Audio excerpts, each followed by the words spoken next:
Hello and welcome to another edition of Skeptic TV.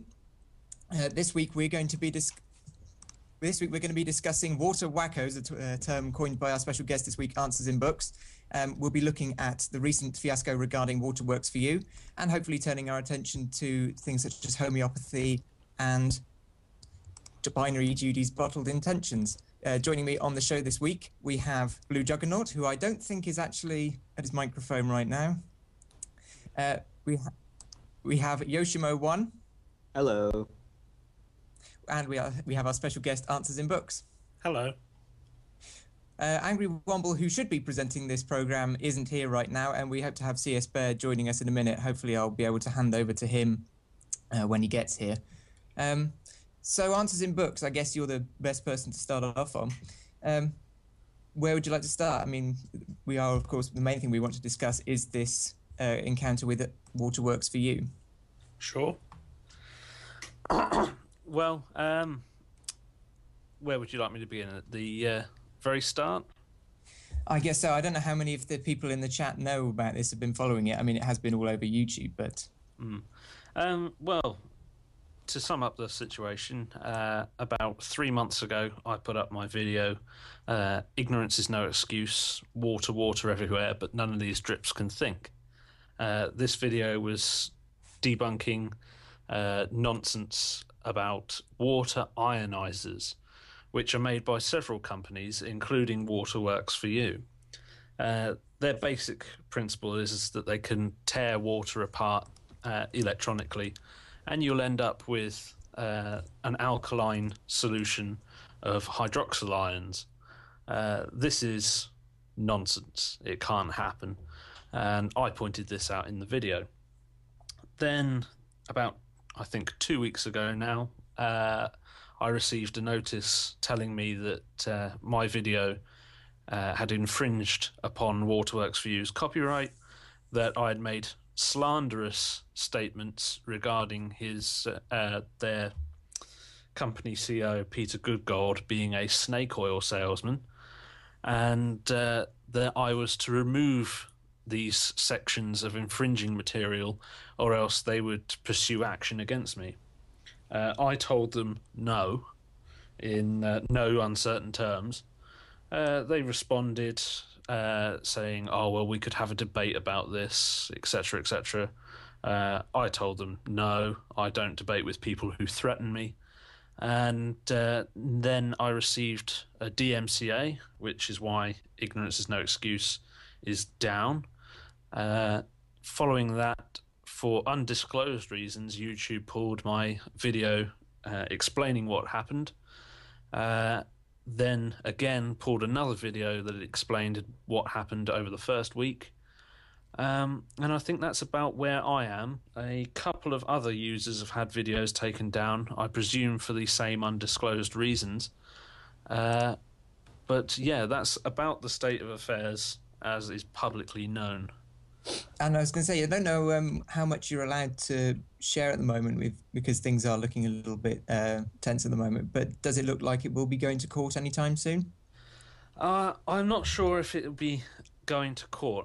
Needless to say, I've been taking legal advice from people outside of YouTube who specialise in these sorts of things. Currently I'm working on having a solution come about whereby this hopefully will not end up in court, although I'm prepared to go that far. But I'm hoping to have Waterworks for You understand the error of their ways before we enter into the High Court, which is where such disputes have to be sorted out in this country, apparently. Right. I'd like to hand over to CS Bear. I don't know whether or not you're happy to host the rest of the show. I actually think the viewers are fed up of listening to me after last week. God knows we are.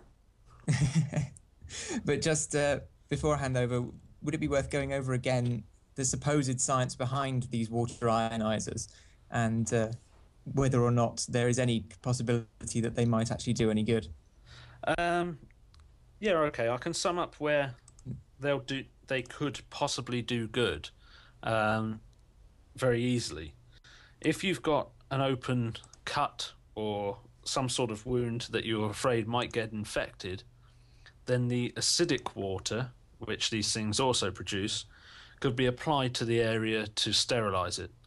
I would think that that will sting immensely, having used acidic solutions to cauterize wounds before. These machines, they go down to about pH 4, is that correct? Yeah, about pH 4 it looks like. Which is, it's only about as acidic as beer, isn't it? It's not overly acidic, no. So it shouldn't cause you any burns, I wouldn't have thought.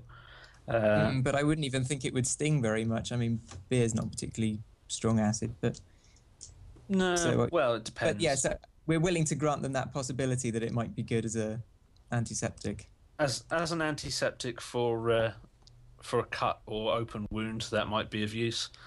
However, the device itself, because you asked me just to run over the science of it, the devices themselves have a electrolysis chamber.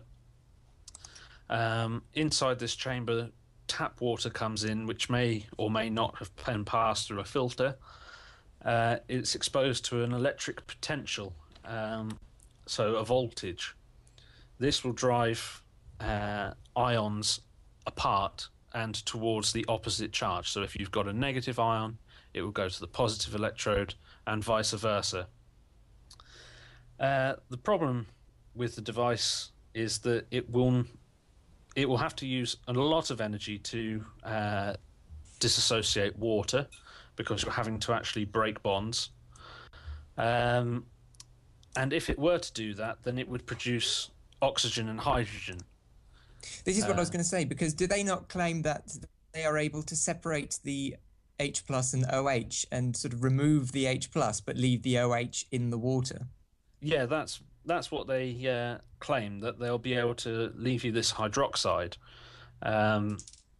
which is water minus a hydrogen, and the common factor in alkali solutions, and that they can collect this. And it wouldn't happen. The intermediate stage where you would have that would probably not last for, well, fractions of a second.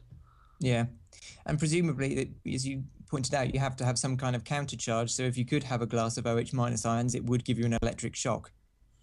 Yeah, you can't get away with having no balancing of charge. That's why it's always, say with hydrochloric acid, you have hydrogen and a chlorine.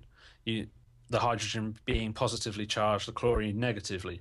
You can't get away from that. You can't just have a pure solution of one or the other. Right.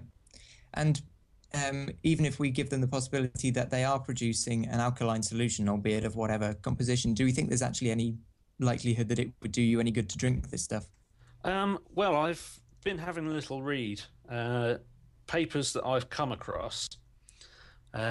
One was produced in Japan, where devices like this seem to have originated, and the paper stated that alkaline water produced by a machine described to be identical to one of these was used to treat rats with ulcers caused by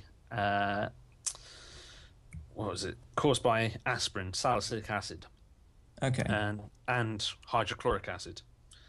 The protocol they used was they gave the rats 2 weeks on the alkaline water, and then they exposed them to high concentration of salicylic acid, as well as some hydrochloric acid, just to be sure, which they forced them to ingest. They then killed the rats within 4 hours and dissected their stomachs. And they found that the ones that had been exposed to the alkaline water had a slightly better response than the ones who hadn't, which isn't surprising considering that you've been giving them alkaline water. Yeah. So, and just to confirm, they did actually do a control experiment whereby they would feed them on ordinary water before administering the acid. Yes, there was a control there as well. so that's one paper. Other papers that I've read have been things like in Texas there was a problem with the water supply, domestic water supply, and you were having alkaline water to about 12 pH coming out of the taps. And this paper was examining the effects of this to people in the long term. They analysed the number of admissions to hospital. I think about, if I'm remembering rightly, somewhere in about 50 people out of the 200 and something exposed had caustic burns. Other people were suffering with digestive problems, all this sort of thing in the short term. But luckily they weren't exposed to it in the long term, and no long-term adverse health benefits were found. But just shows you what happens if you expose yourself to a highly alkaline solution for a period of time. And are these papers in reasonably respectable journals, or are they the sorts of things that these water ionizer manufacturers would be funding privately and would not be subject to peer review? Well, the one with the rats, which is the one which is pro-alkaline water, that was published in a nutrition journal, Right. which I haven't looked into, but I'm always dubious of things that are described as nutrition, because at least in the UK, I believe the protected term is dietitian. Yes, anybody can call themselves a nutritionalist in this country. Yes. So, oh dear, who's that? So yes, that was published there, and it was cited only twice. I think it was published in 2002, and it's only been cited twice since. Once by one of the original authors of the paper in a subsequent paper, and once by someone else. So in all that time, it doesn't seem to be very much relied on in the literature. C.S. Bear, are you happy to take over for the rest of this show? I think the I don't know. listeners are I've fed got up with me. lunch on the stove, but I'm going to try here. Sorry, for all those who don't know, I've been a little bit under the weather lately, but we'll go late this morning with some sinus problems, but I'm going to try. Hang in there, kid. Yeah, one question I've been having is there any practical implementation that this machine can have that people would want it for besides just drinking alkaline water? Are there any benefits to the machine? Any benefits to the machine? Well, I did say that there could be a use for the acidic water that it can dispense on cuts. It might be able to sterilise those. However, there are a lot cheaper ways of doing that. As for the alkaline water itself, I am not entirely sure that there's anything that you could put it to use for that isn't far cheaper to deal with by buying other products, which cost you probably 1% of the cost of the machine. Yeah, the retail cost is what, $1,900, I think. Yes, yeah. Some of the devices go for an awful lot. I think that some are nearer to the $3,000 mark. So that's interesting. Yeah. One thing I've been discussing with some of the people who have been defending this machine on YouTube is the fact that it has no FDA approval process going on. There's no application, there's no approval papers, nothing. Do you see this as an obstacle for the machine? Do you think they can get FDA approval for anything? Unfortunately, I'm not American. I haven't looked into too much of what the FDA does regulate. But my understanding is that they would regulate it as a medical device. As such, I don't think that there's an awful lot that they'd be able to have it pass an FDA test for, other than a very expensive way of perhaps sterilizing a wound, which, you know, there are many different ways of sterilizing wounds that don't involve emptying your wallet. Right, but if you want quality machines, you got to pay out the nose for them. Yeah, if you want a quality machine to stick on your wall or under your sink to sterilize a wound, then you can do that. Or you could spend about maybe £2, a couple of dollars on a couple of antiseptic creams, and they'll last you for a good few years. Yeah. I mean, when I saw what this machine was trying to do and their claims that, there's only one real disease, acidosis, it reminded me of so many other things that we've heard of before. Binary Judy's claims and homeopathy and things like that. That's just ridiculous. In the 21st century, there are still people able to sell these, and there's still people defending them. Exactly. I mean, these devices should have gone a long time ago. No one should be of the level where they don't understand enough about basic science and chemistry that they should be in a place where they can think that this will do them any good. Right. It is very sad that we haven't got there yet. I mean, there are still people who believe bottled water is a lot healthier for you than tap water. Yeah, well, it really does depend what you want from your water, but tap water in most countries will not do you any harm and would be just as good as a bottled water. I love my tap water. Yeah, I lived in it. I was going to say, while we're on the subject of binary Judy, I thought we could run a little experiment during the show. I have in front of me a bottle of water and a big permanent marker pen. I was wondering what I could write on it and drink that water during the show and see if it does me any good. I wonder if we should take suggestions from the chat or whether the others in the call would like to suggest something. Like a bigger penis? Penises on it. Yeah, I think somebody from SkepticTV made the sentient point that if all you need to do is just take a piece of tape to a bottle of water, write whatever you want to it, then why do we need to invest in her company? Why do we need to buy it from her? Can't anyone do it on their own? And don't forget, she estimated the value of her company at $5 million. Right. Her company is just putting masking tape on bottles of water and writing in permanent marker. Only in America. It's. But speaking of other countries, one big thing that UK has over the USA is the fact that there are more adherents to homeopathy in the UK per capita than the USA. Do you find that disturbing, Answers in Books? I find it saddening more than disturbing. I've been having discussions with various people about all sorts of things, and homeopathy's cropped up.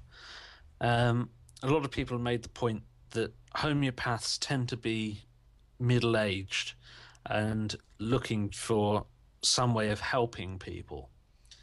They'll go online or wherever, look for a way that they can help the sick, help the needy, and they'll discover that becoming a doctor is out, becoming a nurse is out, doing a lot of the things that you would automatically recognize is out. However, becoming a homeopath takes, at best, a few days of PowerPoint slides and 3-star hotel. Right. And you end up with a certificate, and you're then a homeopath. And as long as you buy into this thing, you're helping people. Yeah, Richard Dawkins, I can't remember the document, the episode he was doing it for, but went to an actual physician's office who was a practicing homeopath who had given up his medical practice in order to be a homeopath. And he said that this works better than his traditional medicine. He said the patients respond better. And he said there's just no reason for him to go back to the traditional medicine. Do you find that's becoming more and more popular in the UK, that traditional medicine people are going to homeopaths? I'm not sure that it's becoming more common for trained doctors to give up and become homeopaths. But our National Health Service does support, I think, at least one, if not several, homeopathic hospitals, where I think that this Dawkins documentary took place. I think it was Enemies of Reason. He visited homeopathic hospital in London, I believe. Mm-hmm. And there is this slant to complementary medicines. So the National Health Service will be there and they'll give you everything that's evidence-based and is actually going to help you.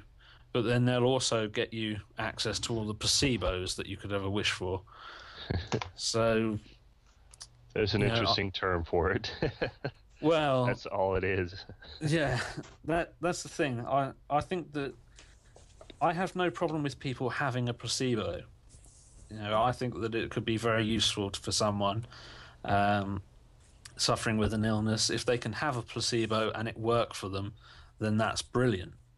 The only thing that worries me is that taxpayers in the UK, for example, are having to pay millions of pounds for homeopaths and various other groups, when in fact you could easily give GPs the power to say, okay, we're not entirely sure how this drug works or how this pill works, but it's been shown to be effective for a group of people with your symptoms. If you're willing to give it a go, it's a bit expensive, but we'll write that off and just go and have your prescription.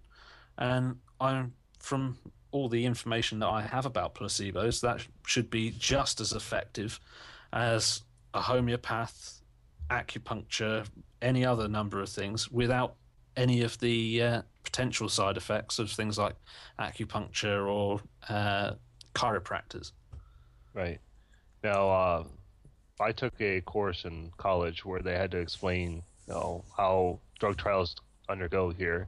And one of the things you have to do when you're getting people into a drug trial is you have to explain to them that they may be receiving a placebo, which is just a simple sugar pill, but they won't know which one they're receiving. From what I understand from all the homeopathic papers I've read where they've done trials, they just give them homeopathic preparations. There's absolutely no controls, no placebos made. So they don't explain to people that all they're really getting is this sugar pill or this lactose pill. I don't see the ethical merits to such a trial, but homeopaths defend these papers to the bone. Do you see any other issues that can arise, especially in the UK where it's getting such government support, that soon we won't even have the ethics in medicine because homeopaths are taking over?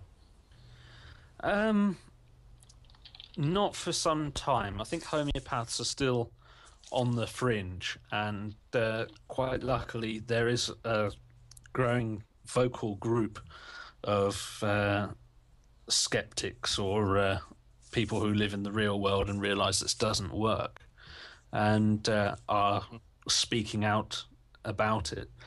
So it would take quite some time for ethics and I'm getting some feedbacks. That's from you, Chris. Hello? Yeah, I'm sorry. I'm going to go check on lunch. I'm sorry. Hold on. Right. James is going to... sorry. Yeah, I'll take over. Sorry. So, who is echoing? I don't think it's anyone now, actually. It was Bear. You were saying answers. Yes, so I was saying that I think that it'll be quite some time before homeopaths can destroy actual medicine with their ridiculous practices and concepts of science. I think that it's probably its most dangerous element at the moment is the fact that people can trust it over science-based medicine for things like when they go abroad.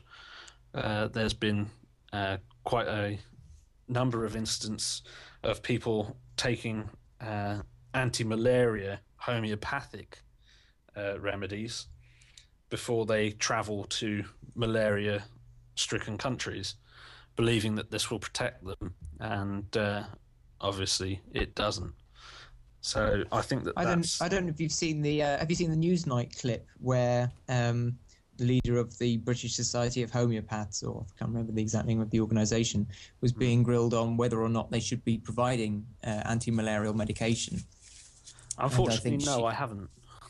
The clip is on YouTube, but it's they're basically, the homeopath response is that customers should be made entirely aware that it is an unproven medication, that it is not shown to have any effects, but still homeopaths are still prescribing this stuff and creating the illusion that it is effective and that it will prevent them from getting malaria.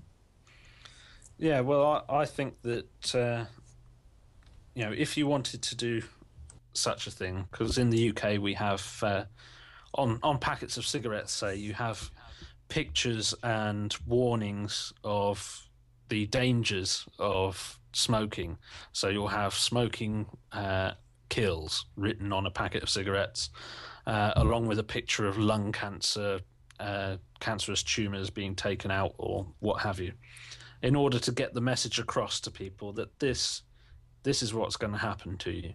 And I think that similar statements should be put on, not pictures. You don't need pictures of people who died of malaria, but just a simple something saying this doesn't work. Saying, that this is not a proven medication. If you have genuine problems, see a GP. Something like that.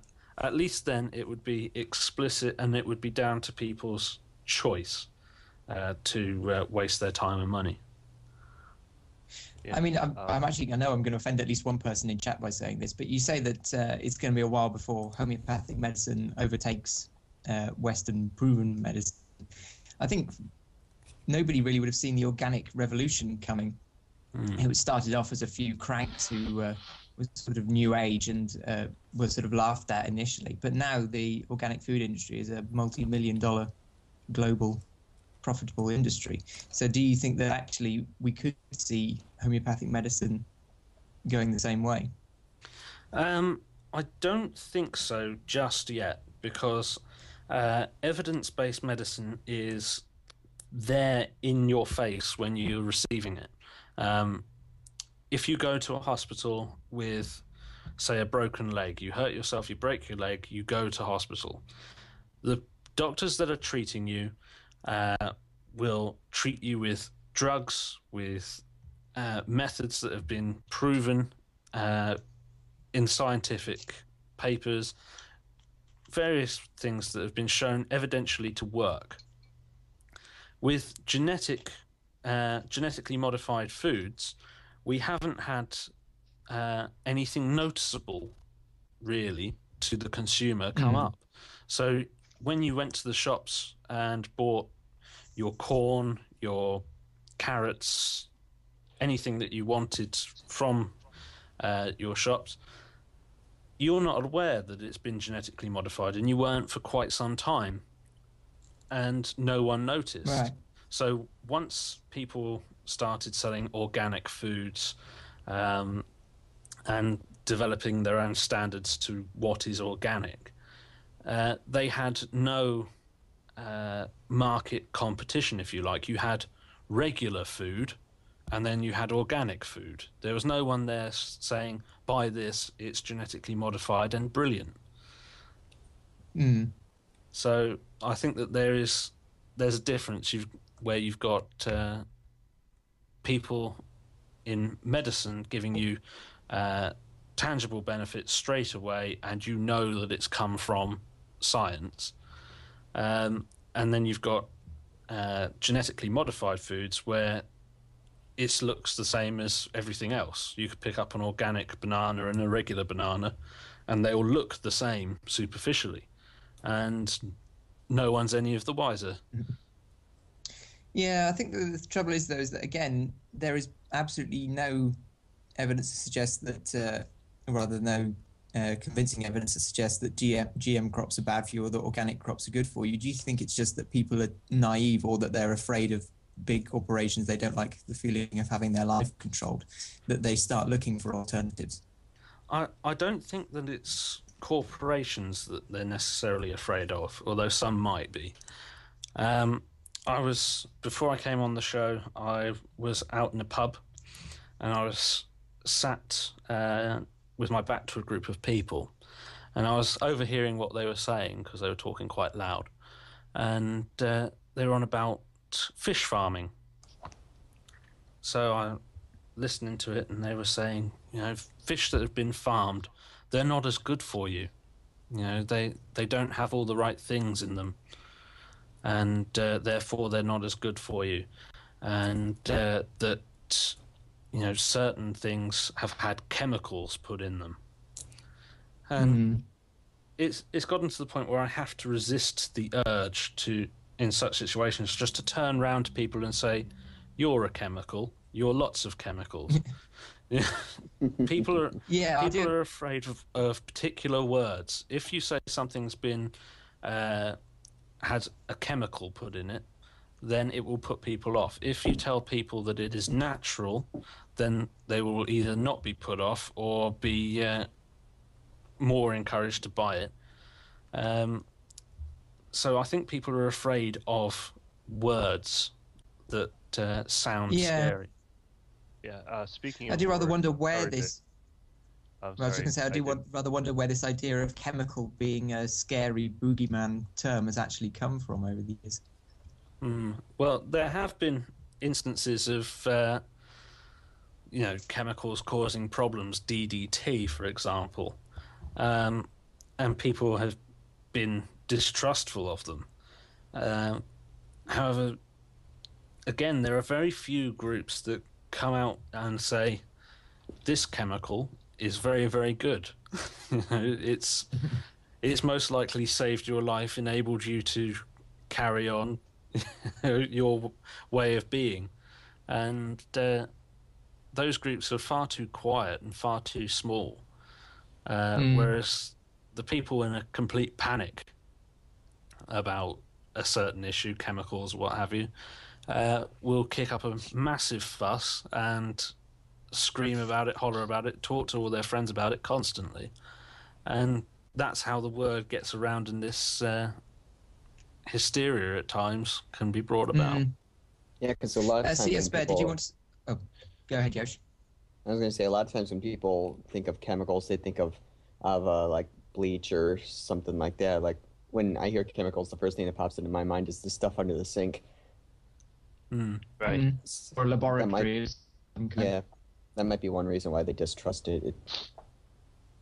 Yeah, I was just going to point out one of my favorite things that's happening in the U.S., and I hope AnswersinBooks finds this as hilarious as I do, is that homeopathy is one of the organic things that are being pushed through so that it can be marketed on shelves in the United States, where it doesn't have to go through FDA approval. If you have all natural remedies, technically they aren't chemicals, so the FDA can't regulate them. Well, in the past 15, 20 years, apparently a lot of these organic places have seen homeopathy become a buzzword that they want to attach themselves to, and since it isn't protected, they start marketing anything they want to as homeopathy. So they've had products like Zicam, which is just extra zinc in a nasal spray, and they claim it's homeopathic, and people have been putting it in their nose and getting zinc poisoning and losing their sense of smell. And the homeopaths have been crying foul about this and saying it's not homeopathy, don't listen to them, but there's absolutely no protection to the word or term. Do you see that kind of thing happening in the UK where just anyone's marketing things as homeopathic even though it's not? I've not heard of I this. suppose we're not that familiar with the market really in this country, are we? I mean, there will be certain ranges available in pharmacists that claim to be homeopathic, but they're generally from some large corporation that's approved them. But I suppose we don't know enough about them because we haven't taken them. But on the Zicam nasal spray that you were just talking about, I would say that it's probably you're probably able to get away and say that it's homeopathic. You could probably say that regular medications are homeopathic. It's just that they're very, very weak according to homeopathic standards, and you've not diluted them very much. So, for them to be able to define what homeopathy is, I think would be interesting, to say the as least. far as I'm aware, Zicam wasn't diluted at all. It was actually a very good, healthy dose of zinc that you spray directly in your nose, and that's what's causing all the problems. Right. Yeah. Did people taking this not realize you can get zinc tablets? Well, it was marketed as a safe alternative to regular nasal sprays, and it turns out they said, oh yeah, it has direct doses of zinc in it, and they it's even on Snopes. They gave a warning that if you use this for long periods of time, you can actually damage your nose. But they claim it's homeopathic, even though there's nothing diluted in it. Well, that's one way to get people to stop using homeopathy. But the homeopaths are saying, no, it's not really homeopathic. But it's not a protected word, so anyone can market anything that's homeopathic and get it on the shelves. I think that what people should try and do is just set up a homeopathic range of bottled water. that Write the would names be and permanent marker on them. yeah. Just write homeopathic on a bottle of water, and that'll make it homeopathic. Yeah. What's the rest of the water? Gin? Well, it's you just could probably, Because I'd buy that. yeah, there's a lot more health benefits when rum and coke than there is in homeopathic treatments. But Should we one of my- actually? What? Go on. I was going to say another favorite aspect of all of this, and I think it applies to Waterworks for You, is the fact that the James Randi Educational Fund has a $1 million prize if you can prove any paranormal or supernatural forces are actually in effect in any controlled scientific experiment. And one of the things they've been offering it for is homeopathic treatments. If you can prove that homeopathy works as well or better than traditional medicine, you have $1 million prize. And unfortunately, no one's claimed it, even though people, even from a university, have tried to win the prize, and everyone's failed. Do you think Waterworks for You should be offered the prize to demonstrate that their system can cure acidosis or whatever they call it? Yeah, I think that they could possibly make a claim for the prize. I'm not sure of the exact wording of the challenge, though, because I'm not sure. I'm not sure whether it says that it has to be supernatural. Well, one of the things they go after is divination, another is ESP and telepathy, things like that. They've offered it to anyone who can prove any of these. I think that it should be offered to them. I don't think they'll accept because they might find it, well, how should we say, offensive to their marketing to say that their product works on a supernatural level. Yeah. I mean, a lot of homeopaths have tried, and they keep claiming that it's... they have to set up the parameters first before they can even attempt the $1 million prize. So James Randi and scientists put together and go, okay, this is what you claim you want to do. This is the procedures you want to do. Okay, we approve of it. Then they undergo the test. They fail miserably. And then they go back to the press going, oh, they did this and that and that. This isn't a true test. They complain about the parameters, saying they didn't get a fair shot, even though they're the ones who have to present what they want the test to be. So every single time, even the psychics have come back and said this. So I don't think anyone legitimately wants to win this $1 million prize. They just want to complain that it's fixed and nobody will ever believe them. I think they see it more as a bit of free publicity, and perhaps a shot in the dark as to getting the $1 million prize.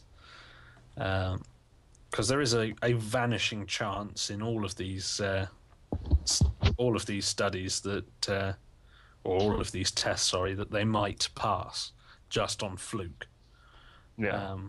But obviously that's a tiny probability, and it's always set up to be so. So yeah, I think if they're honest to themselves, they think that it's some free publicity, and there's a tiny chance that they might get the $1 million. Right. I mean, the $1 million prize isn't set out to prove that any experiment does work. It's just to prove that it has the ability to do what they claim they can do. I mean, even people who are psychic and can guess where somebody is in an audience or things like that, they have a certain chance and they have this probability up that they can get this right. So it has to be significantly better than the probability. So if they have a 1 in 10 chance, if they get 2 in 10, I don't think they can win. But if they get 7 in 10 right, I think it's a pretty good assumption that they have some sort of mystical powers, whether or not they actually do. So they're not saying you have mystical powers. They can say, well, you have a better shot than normal, so you win the prize. But of course, no one ever has. No one has. He keeps offering it. Sylvia Brown famously said that James Randi doesn't actually have the money. He won't give it out. And he keeps showing people, here's the paperwork from the bank where it sits. It has $1 million plus because of the interest earned. He said you'll get everything in the account if you can prove you actually have these powers. He says everyone keeps dropping out or they keep failing and then blaming the test that they all set up themselves. So he says he's pretty safe. He's never going to give it away. He wishes he could, but nobody can come to the challenge. Of course, he's got a win-win situation because, of course, if somebody comes to him with a successful proof of some supernatural entity, then he potentially stands to make a lot of money from it. Right, but he is in the later part of his years. He will be famous. So it might be. Yeah, I mean, he's also taken over. But he could stand to win a Nobel Prize or something. They don't do it posthumously, so. Aww. Yeah, he's in his late 80s now, and he's had cancer risks, so I don't think he's ever going to see the prize given out. Maybe homeopathy can save him. But he's a wizard. He's going to live to 1,000 years. Maybe Binary Judy can have a longevity bottle sent to him. Oh boy. Just a quick update. It was Faustin49's suggestion to write a moustache on the bottle. I must have written it about 6 times. No, 5. No, 6 times on the bottle. So far, nothing. I can't feel any moustache, but I'll keep you updated as the show goes on. We're now, I think, 45 minutes in. Yeah, we might so have there's to still switch plenty to of a time photo left. of him. So, Colin, Yeah. we need to. We're going to send you a photo from his webcam before the end of the show to see how his mustache is growing. But I would just like to, I would like to address at some point the science of homeopathy as presented by the YouTuber Bandershot, aka John Bennett. This was ridiculed by Concordance and another video that was falsely flagged and subsequently went viral. But there was never actually any attempt made at debunking the science, so I thought this might be a good opportunity to have a go on it. As far as I can gather, having watched Bandershot's videos in preparation for making the trailer for the show, what he seems to be saying is that when water is exposed to the substance that you are using as the basis of the homeopathic treatment, it forms a clathrate around it. Now, first of all, I don't know whether or not you know much about clathrates, answers in books, but does it sound likely to you if you've got something like, I don't know, arsenic in solution, would the water interact with it chemically in any way other than dissolving it? Let's see, arsenic. 1 second.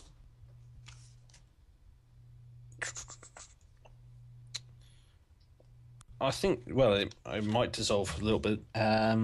You might get some sort of chemical reactions with it, but I don't think that it will do anything supernatural with the water. Let's put it that way. So for those who are listening, or those who are in the chat, should explain, a clathrate is a large three-dimensional cage-like structure, either made up from a single compound, or in this case it will be lots of water that is hydrogen bonded in a kind of a framework. And the idea, as far as I can gather, is that when exposed to the substance, they will initially form a clathrate around this substance, and then once it's got that template, these clathrates will then start self-replicating. By what means I have no idea, but they will start producing copies of themselves without the substance in the middle of them. Hence the need for the dilution factor over and over. Right. And if... Oh, sorry, carry on. no, I was going to. Then after that, once you've actually got a solution of these clathrates, or they say they appear as nanocrystalloids or nanobubbles, these clathrates then pick up on background radiation and convert it into electromagnetic signals, which operate on a cellular or even molecular level. I mean, after that point, it just seems to be gibberish, but that is apparently the science of how homeopathy works. Do you have anything to say on that, Answers? Yeah. Right, let's use an example of something like sodium, say. You have a sodium ion in solution. What happens is, or you will end up with a sphere of hydration. Basically, you have your charged species in the middle, and depending on the charge, your water molecules, which are bent. If you can possibly show a water molecule up on the screen, that would be a little bit helpful. But for everyone, imagining a water molecule, bent molecule, in the middle you have your oxygen, at the two ends you have your hydrogens. On the oxygen you have a couple of lone pairs of electrons.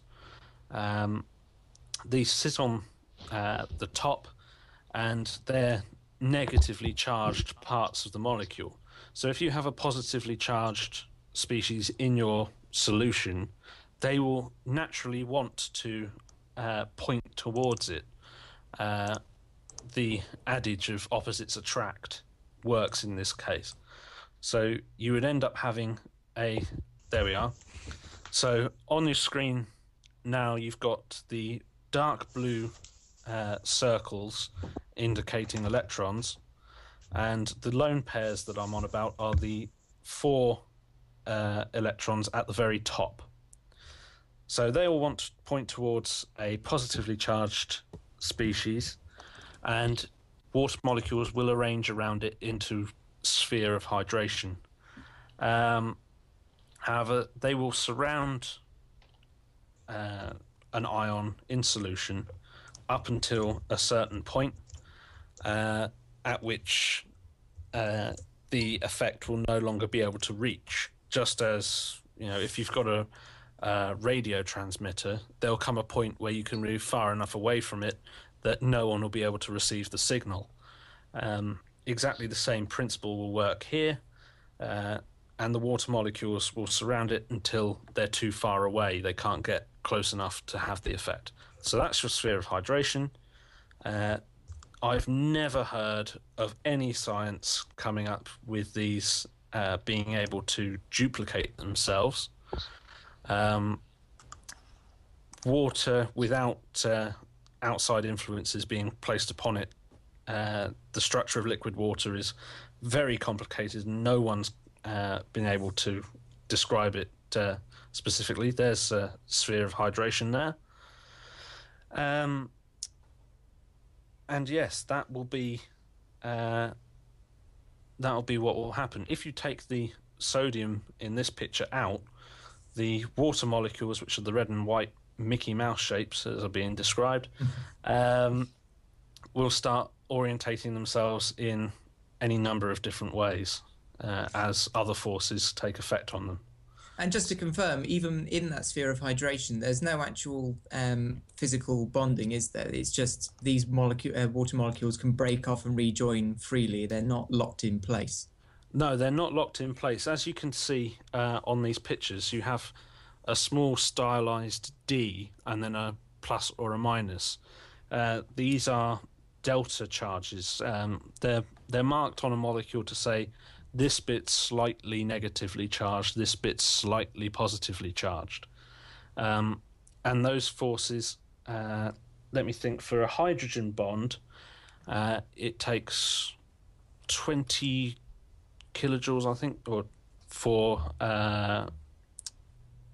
was it 20 kilojoules for a litre to be able to break hydrogen bonds. So they are the strongest of their type of weak bonds that are not strong chemical bonds, try to say that a little bit better. Sorry.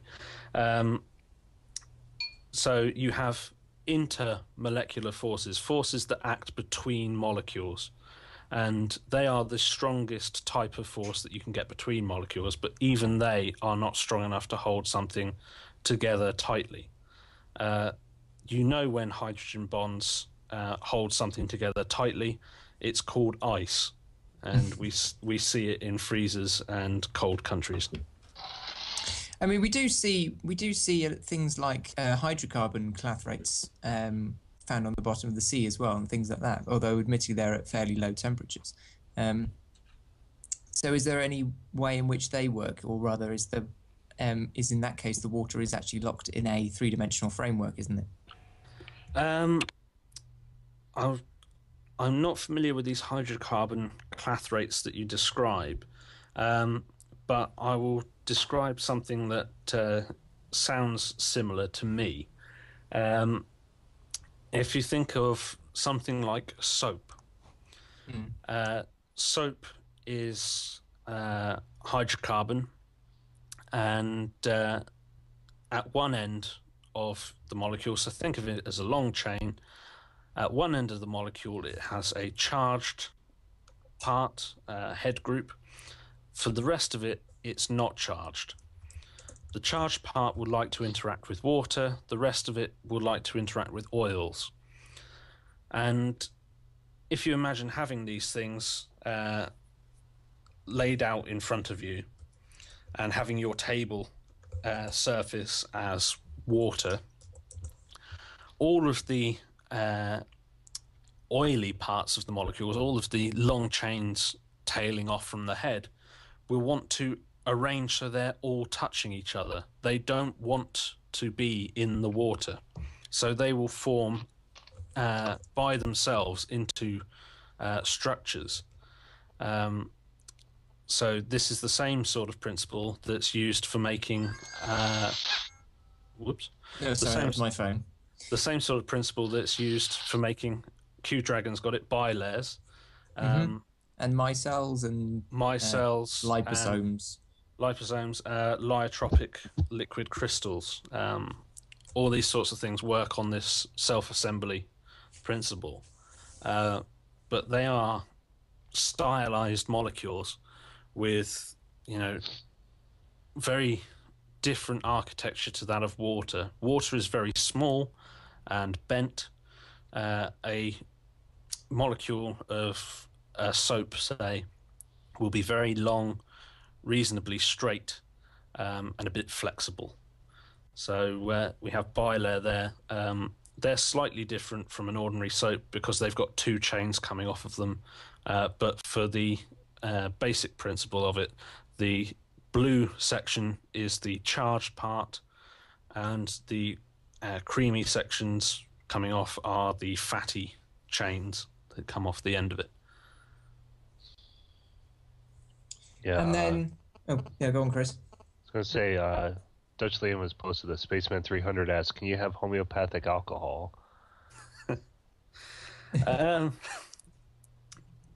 Well, I suppose you could do if you wanted. Take a drop of pure alcohol and secede it, I believe is the correct term, isn't it? Or Succuss. Succuss, yeah. Sorry. It's okay.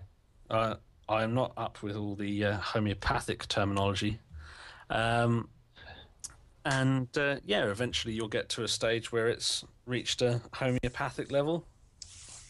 Mitchell and Webb did a sketch about this. They did a homeopathic A&E. And then after a day of routinely killing patients by administering basically water and treating them with crystals and things like that, they go to the pub and both have a homeopathic lager, which is one drop of lager in a pint of water. Yeah, for those who don't quite know what homeopathy is, a really good primer of it, it's you take one drop or one little part of whatever you want to be in the homeopathic treatment, and usually it's whatever causes the exact same problems in a person. So if you want to cure headaches, you put something in water that causes headaches. And then you sit there and you shake it a certain way so that the water gets this memory of the molecule. It's 10 times up and down, 10 times left to right, 10 times forward and backward. Right, in a certain container. It has to be a specific kind of container so it doesn't And also, contaminate the water. You have to shake it by hitting it against a leather cushion stuffed with horsehair on a wooden backing. That is very specific. And then once you get this done, you carefully take one part of that, put it into a similar container of just pure water, and do the succussing, which is the shaking a certain way. Again, and you keep doing this, and every time you dilute it once, you get one more magnitude of dilution. And according to homeopathy, the more dilute something is, the stronger the memory in the water is. So if you want something that really, really cures headaches, you'll get it 30 times diluted like this, at which point there is 1 in 10 million chance that any molecule of the original substance is in that water. And they have homeopathic treatments that are up to 2,000 times diluted. Sounds more like casting a spell. And they claim that water doesn't have memory of everything it touches unless you succuss it like this. But that succussion can go away once it's in your system and your system uses it. So they claim that if you urinate out this stuff, you won't still have the homeopathic treatment in the water supply. I mean, it's just brilliant bullshit. That's all it is. There's no science behind it. But you get all these catches where it's like, well, you can't detect it because it's beyond our grasp of chemistry and physics. It's beyond quantum mechanics because we can understand it works because people say it works. But then you can't see it in the urine, you can't see it in the bottle, nothing.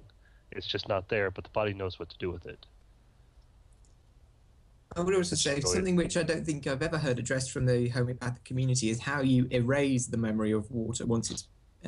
well, they claim that radiation can create problems with the water where it loses its memory. Once your system uses it, your system erases the memory of the water. If it touches other water that isn't quite dilute or isn't prepared properly, then that water causes the other water to lose its memory. I mean, it's just all these excuses they bring up, but there's absolutely no evidence either way. And they don't have to prove anything. They can just say, it works. See, this person says he feels better. They don't have controls in their experiments. They just say this person feels better. I would also say the other problem is that even if you buy into all this baloney about clathrates forming and them transforming the background radiation, what about when the water is then transferred into a sugar pill? How is the memory, the structure that was so important in transforming the radiation, how is that transferred from the water to the sugar? What I understand is the sugar, the lactose, and other things don't have the properties of water. So when you transfer it onto the sugar, when you transfer it into lactose, it doesn't actually lose its memory. It's still the water, and as long as the water doesn't touch another water molecule, then it doesn't lose its memory. Which I can't understand how the dilution effects work when you're taking it from one part to another, and it doesn't lose its memory when it enters that before succussion, but they have this guarantee that the water will stay that way until it touches undiluted water or touches other kind of liquids. But when you put it on a solid, it doesn't lose its memory as long as it's a certain kind of solid. I mean, it's just bullshit. Yeah, there's a reason why Penn and Teller did an entire show about this. It's just brilliant bullshit. They're making millions and millions of dollars off of something that nobody can prove or disprove because they can't exactly pinpoint what causes it. Yes, Dutchley, I mean, it's exactly like trying to define kind. You're never going to get a definition so you can pinpoint what it does, so you can show whether or not it actually works. They don't want anyone to show it actually works. They want that mystical belief that it does work. And that's what they sell to Prince Charles. Does Prince Charles actually buy into homeopathy? I didn't know this. Yes, he does. Oh, God. He's actually promoted it a few times. I think he's Congratulations, England. I think he's also patron of one of the homeopathic groups or something. Oh, dear. Should we perhaps move on if we want to discuss Binary Judy and her bottled intentions? Sure, I know very little about her, so... This is even more esoteric as far as I'm aware. Basically, and I think that most of the people in chat already know about this, the The way in which it works is that you pay through the nose to buy a bottle which has embossed on the outside of it a word like success or motivation or longevity. And by drinking water out of this, those properties somehow transfer themselves to you.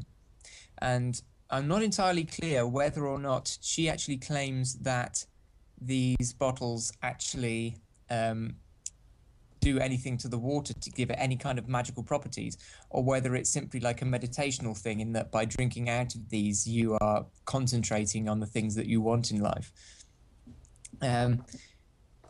But I don't honestly know. If anybody here could honestly try and explain to me how they work, I would appreciate it. And I should update you as well. I'm still no growth on the moustache front. Right. Well, in the movie What the Bleep Do We Know, they mentioned something kind of like that, where they wrote different words on the bottle, and they said it changed the shape of the molecule. Like they put love on it, and the molecules are all this pretty crystalline thing. And then they wrote hate, and they were all jumbled up and crappy. And they said that by drinking the prettier looking molecules, it's somehow better for you or something, even though it doesn't actually have any effect on it. If I can jump in there, I've actually looked at this because a while back I did a video addressed to a retired dentist called Len Horowitz, and he cited the work of a Japanese scientist called Emoto, I believe. I can't seem to find the paper, the one paper that he did. Unfortunately, so I'll have to do it from memory. Emoto teamed up with some people in America who basically wrote on some bottles and kept some samples locked away in a shielded room so that other people's emotions wouldn't affect them. They tried to infuse some with love and some with hate and all this sort of thing. They then used a freezer, froze the water, and selected some ice crystals under a microscope and took pictures of them. These pictures were then placed on a website where people were invited to come along and rate which ones they liked without knowing which bottle they'd come from. And they statistically found... Is that a picture of him? Because I've never seen him. You'd hope so. Yeah. Either that or our technical team is just messing with us. Right. And strangely enough, the people that viewed the website picked the ones they liked the best, and they correlated with the bottles of water with love and nice things on them. There are many things wrong with this protocol, including the fact that someone sat there and chose these crystals for their aesthetic value, and it's all very, very subjective stuff. And even if you accepted the contents of this paper as being valid in some way, it doesn't then support any of the health benefits that are supposedly related to this structured water. Yeah, I mean, there's an interesting little control you can do for these experiments is to completely wrap the bottles in something that you can't see through and can't remove, and then provide people with the bottles and see how they perform without being able to see what the bottle's supposed to give them. So if they have happiness, they won't know there's actually happiness, and if they drink the water and don't get happy, well, obviously that's failed the control. Mm-hmm. I mean, the other thing is, too, if it's words that you can print on a bottle, then can it be in any language? You have to understand the word? Is there something powerful about English that other languages can't do? Well, the ones that he tested, if I remember right, were in Japanese. Yeah, so if you give a Japanese bottle to somebody who doesn't know a word of Japanese, would they still have the same effects? Well, technically, if that would work, then all those Japanese tattoos that people like to get, that would change them, and it doesn't change people. But that's ink, that's not water. I think that there's But still, obviously... Oops, Oh, sorry. go ahead. Still, I was just going to say it's writing those words on humans, and humans are mostly water. I thought of it like that. We have to drink humans now, and I don't think I want to go down that path. No, I meant like it would change the water inside the person. It would change them personally, but it doesn't What? do that. What happens if you take that one person and then dilute them in a crowd of people and then take one person out of that crowd?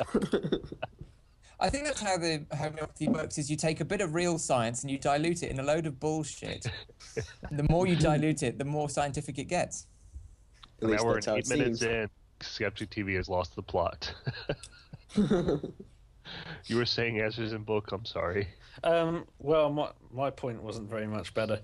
I was just going to say that I think that the language needs to be native to the area where you get your water from, so that it can understand it.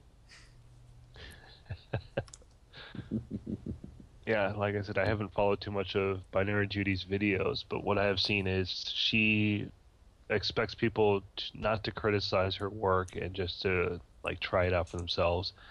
And that's the exact same thing I hear from homeopaths. That's the exact same thing I've heard from Waterworks for You.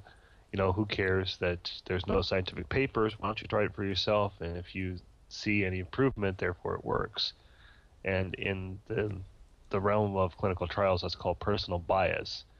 That's why you have double-blind controls, is to completely eliminate personal bias from the controls. Mm-hmm.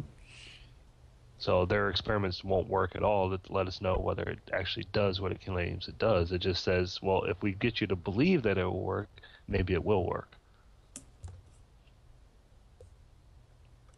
Sound? Sorry, yes, I'm just checking the growth of my moustache. I think I might need a second bottle. So yeah, but do you think, I mean, as I say, if there isn't actually any magical influence on the water, do we think that actually then it's still a worthwhile idea if by drinking out of this bottle it's sort of a motivational thing or it's a psychological thing? I think that the general idea is a bit flawed. Can we have the picture of the bottles up just a second? There's something that I think I remember noticing. The words on the bottles, are they... There we are. The words on the bottles there. Yes. You drink from the top of the bottle. You hold the sides of the bottle. Mm-hmm. When you're drinking this, you're not going to see those words. It will have no immediate psychological effect. The only point where you will see those words is when you are sat away from the bottle. Wondering what happened to all your money. You're wondering what Yep. happened to all your money and feeling depressed about that. So I think that there are obviously psychological things, psychological tricks that you can do to make yourself feel better or remind yourself of certain outcomes if you act a certain way. A lot of people put pictures of themselves fat on the fridge so that when they go to the fridge they are presented with this image of themselves that they want to change. You know, that makes a certain level of sense until you get to the point where you no longer look at the picture because you're in the fridge quickly. And so that would make a certain level of sense, but having writing somewhere where you're not going to see it isn't really going to have that much of a psychological effect, I wouldn't have thought. Those bottles are hideous too, I have to say. Says our local fashion expert. I think you're just paying all that money for the fancy bottles. Yeah, it looks more like an old type of perfume or aftershave bottle where they have the dark blues. Couldn't you buy like one bottle and then fill it up over and over again and make her go bankrupt? Well, I think by not buying the bottles, you'll do the same thing. What you could I know, do but I'm is talking about if all our customers just refilled the bottles. just get one bottle with a magnet stuck on the side or a bit of metal stuck on the side and stick on your own magnetic fridge letters. Now, my question is, what if you bought a bottle, let's say, that has success on it, and another bottle that says love? What happens if you pour half and half into the other bottle? Does it magically change the water? Are you going to have half love, half success out of that bottle? These are experiments we must have. Yes. Science must progress. I'll probably win an Ig Nobel from that experiment if anyone ever does it. We'll also have one bottle that says brain tumor on it. But who is going to want to be part of that experiment? Nobody's going to want a brain tumor. Oh, well, I'll I'm take willing to it. take that risk for science. I'm already crazy, so it's not like it'll hurt me any. Now remember, the science is supposed to be about progression of knowledge and about do no harm. Well, there is a rule in science released in UK scientific legislation, which is that you're not allowed to do anything potentially risky to a human subject except yourself. So it's perfectly all right if I experiment on myself to give myself a brain tumor. Now, what if we were to write on a bottle or have one embossed, enjoy Tom Cruise's movies? I think I will I don't know. That'd be truly magic right there. I know. Yeah, I it think can't work would probably miracles, be Chris. part of that. What if you just had the one that had Scientology is correct on it? Well, it doesn't mean you adhere to it. It was Answers in Books comment about magnets rather reminded me. There was something that my mum got into rather recently, a few years ago, which was magnet therapy. And rather than pay through the nose to get one of these things out of a catalogue, she asked me if I could make one, which was a water magnetizer, which is simply two large magnets which would sit either side of a large bottle of water and would leave a magnetic impression upon the water. And then by drinking this water, it did something, I don't know what. Do we have anything to say about that? It is true, isn't it, Answers, that water does interact with magnets? It does interact with electromagnetic fields. As people saw on the picture, there's a difference in charge across the molecule. Now, if you've got a fine running stream of water running fairly quickly, perhaps a little jet from a shower head or a fine nozzled tap, and got a sufficient magnetic field next to it, you would be able to deflect the flow of water. You'd actually be able to see it. So it can be done, but it's a physical property. It's not something that will make you feel better or worse. It will amuse you for a few minutes while you play with the water coming out of your tap.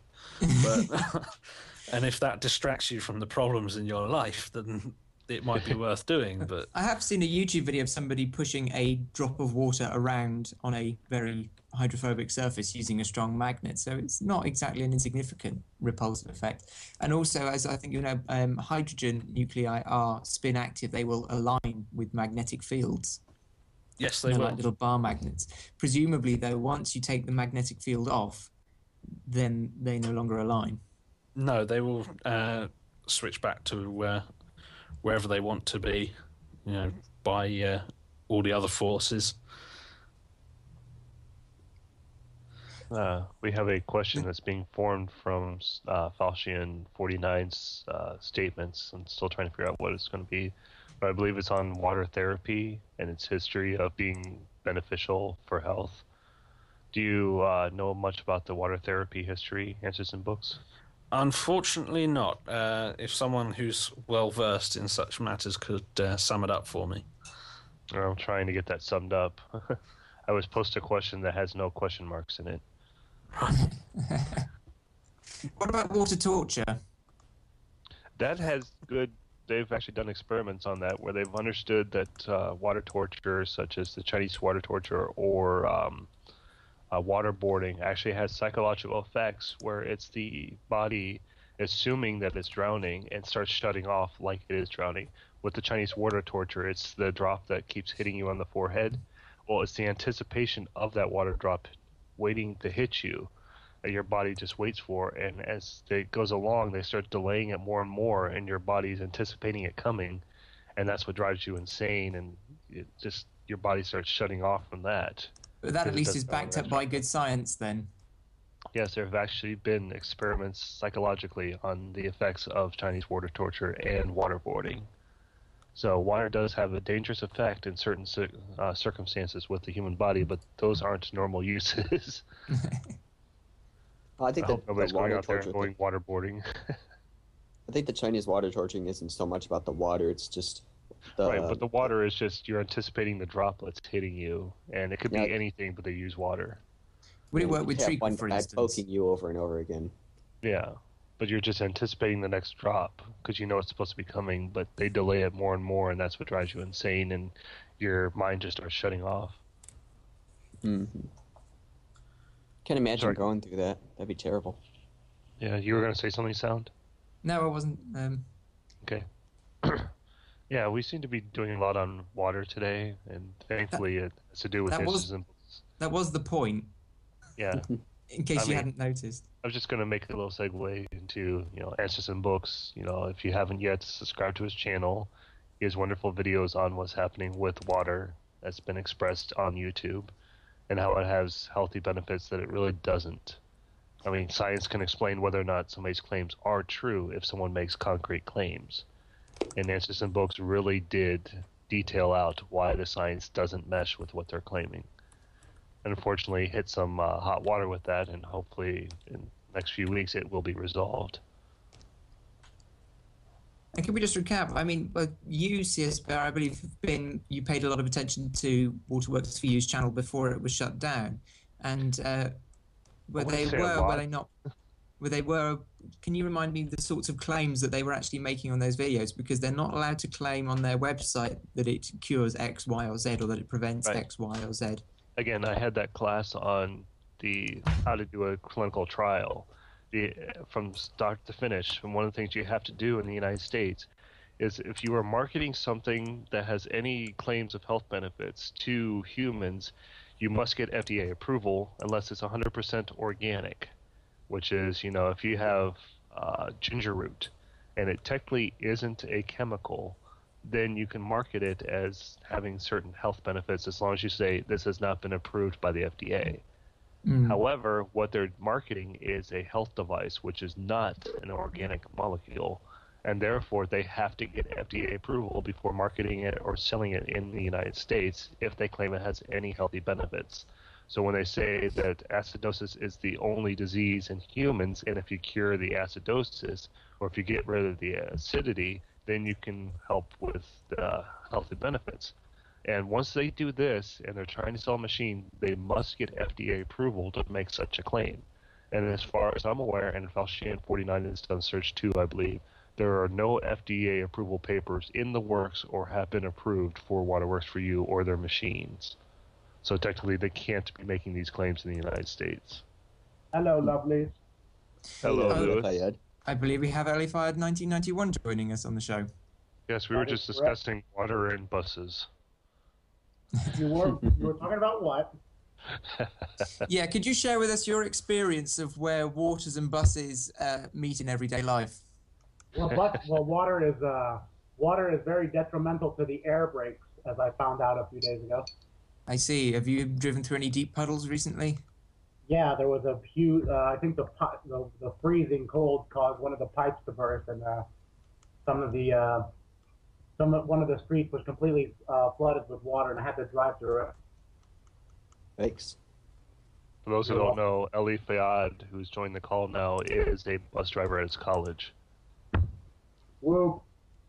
So we're just poking a little fun at him because he was busy today but driving a bus. But no more. Yeah, again, we have less than 40 minutes left in the show. If you want to ask anyone on the panel, especially AnswersInBooks, any questions, please send a Skype message to SkepticTV asking to be on the show. I had a question for AnswersInBooks.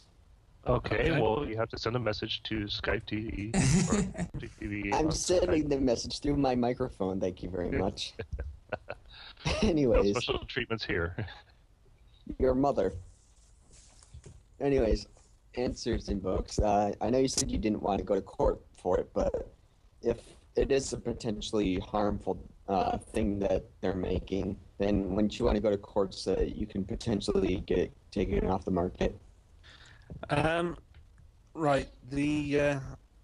Obviously, I just want to caveat what I'm saying. I'm not a lawyer. I am prepared to defend my right to call them out, and speak the truth about these devices. However, it isn't something that that is desirable for me.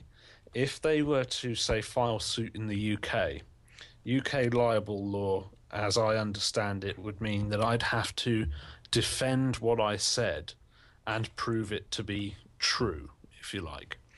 It's one of the odd areas where you are having to prove your innocence, in a sense, rather than have other people prove your guilt. So there's that, which I'm quite confident about. But there's the problem of costs. Liable cases in the UK would cost somewhere in the region, I'm informed, of £200,000 to £1 million to go ahead with, because they have to be fought in High Court. You have to pay, obviously, for the lawyers who are, if you're sensible specialists in this area. High courts are only in big cities.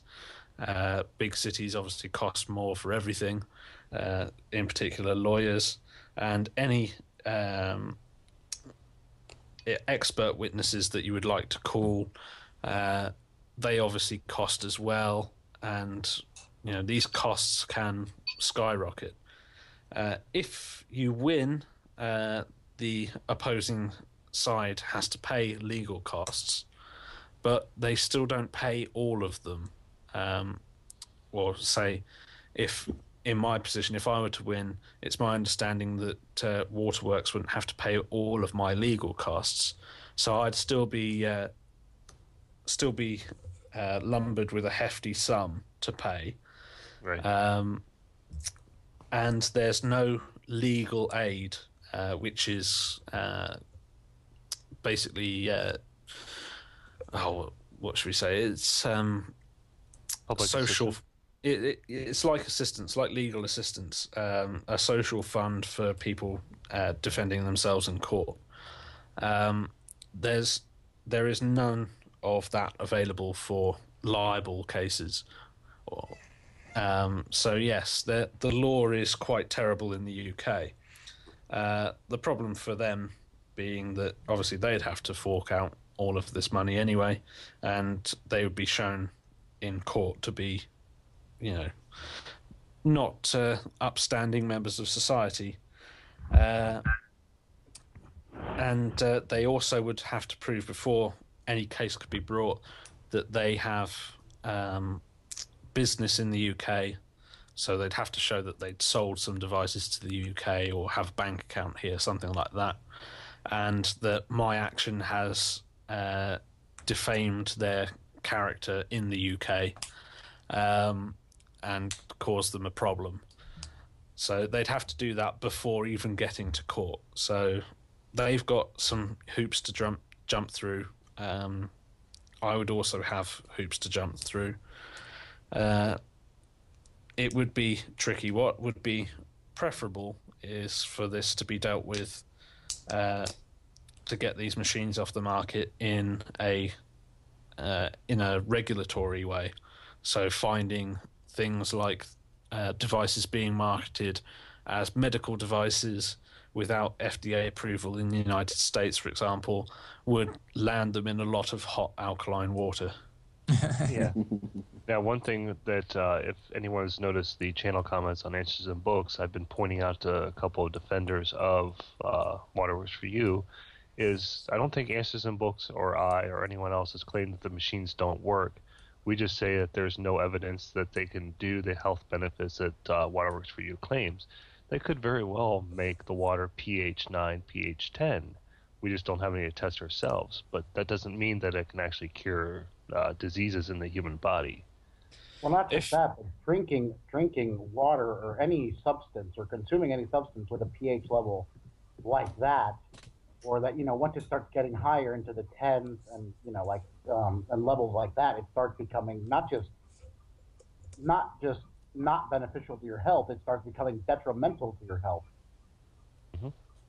Because, what was the highest that they that they claim to make their? They said their machine can do pH 11, but they show it as 0.0, so you don't drink it. Yeah, well, okay, well, 11 is almost like I think Answers in Books said it best. It's low grade Drano. And if you guys ever know anyone who has consumed Drano, you know that it will turn you into Swiss cheese. I think Drano's it's about pH 14 or so, isn't it, Answers?